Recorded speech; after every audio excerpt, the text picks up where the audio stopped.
Welcome to மைதிலிஸ் kitchen. இன்றைக்கி என் தங்க கடப்பா பண்ணுவா. இன்றைக்கி தஞ்சாவூர் கும்பகோணம் ஸ்பெஷல் கடப்பா அது செய்ய போகிறோம். அதுக்கு தேவையான பொருட்கள் என்னென்னு பார்க்கலாம்.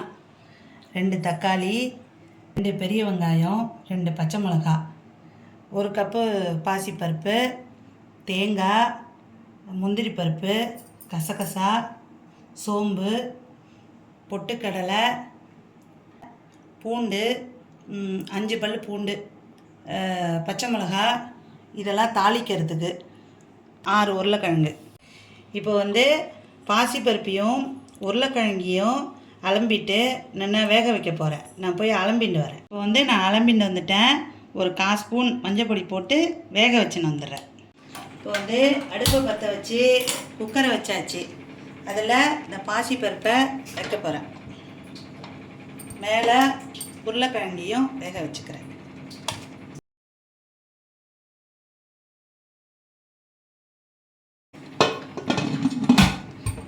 ஒரு 3-4 விசில் விடுங்க. வச்சாச்சு. இப்போ நம்ம அரைக்கிறது என்னென்னு பார்த்துக்கலாம். ஃபஸ்ட்டு 1 கப் தேங்காய், 5 முந்திரி பருப்பு, ஒரே 1 ஸ்பூன் கசகசா, சோம்பு 1 ஸ்பூன், அப்புறம் ஒரு 2 டேபிள் ஸ்பூன் பொட்டுக்கடலை, அப்புறம் ஒரு 5-6 பல் பூண்டு, ஒரு 4 பச்சை மிளகாய். இதெல்லாம் தண்ணி விட்டு நல்லா மைய அரைச்சின்னு வந்துடலாம். நல்லா மைய தேங்காயோட போடும்போது தேங்காய் போட்டோங்கிறதே தெரியப்படாது. இந்த அளவுக்கு நல்லா மைய அரைச்சிக்கணும். இப்போது குக்கர் கூல் ஆகிடுத்து. பார்க்கலாம், வெந்துட்டான்னு பார்க்கலாம்.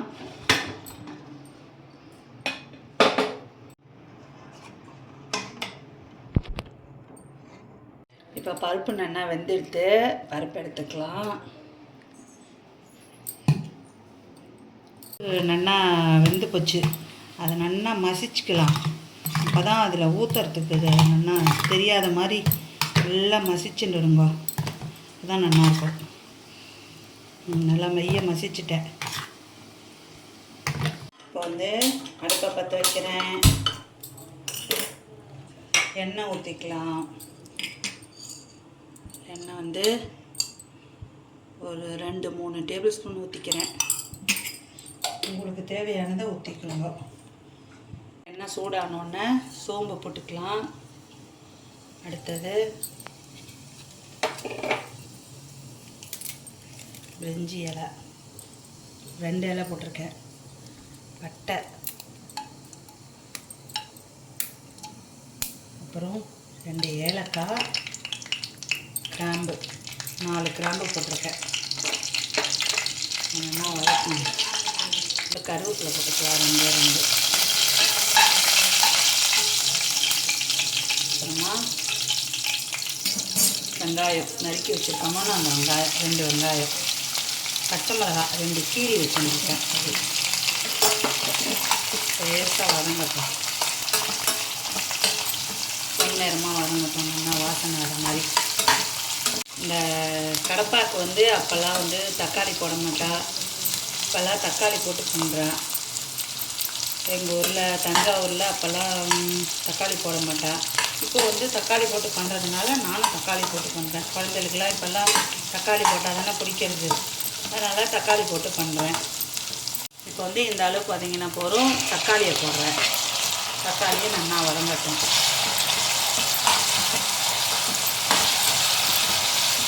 நல்லா ஓரளவுக்கு சுருளை வதங்கினதுக்கப்புறம் பருப்பையும் அரைச்சி வச்சதையும் உருளைக்கிழங்கெல்லாம் போட வேண்டியதான். இப்போ நான் வதங்கிறதுக்காக வெங்காயமும் தக்காளியும் வதங்கிறதுக்காக கொஞ்சம் உப்பு போடுறேன். அப்போ தான் சீக்கிரம் வதங்கும்.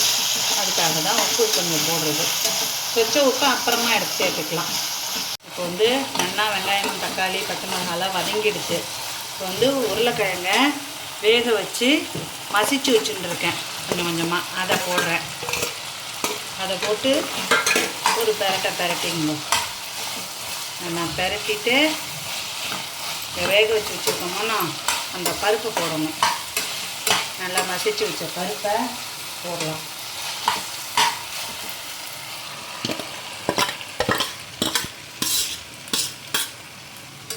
போட்டுட்டு கொஞ்சம் தண்ணி ஊற்றிக்கலாம். அலம்பி சும்மா ஒரு 1/2 டம்ளர் அலம்பி ஊற்றிக்கலாம். அதை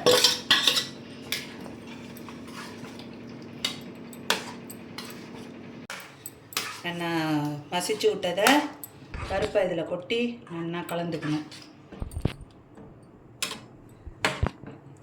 அப்புறம் இந்த அரைச்சி வச்சுருக்கோமோன்னா விழுது அதை போடணும்.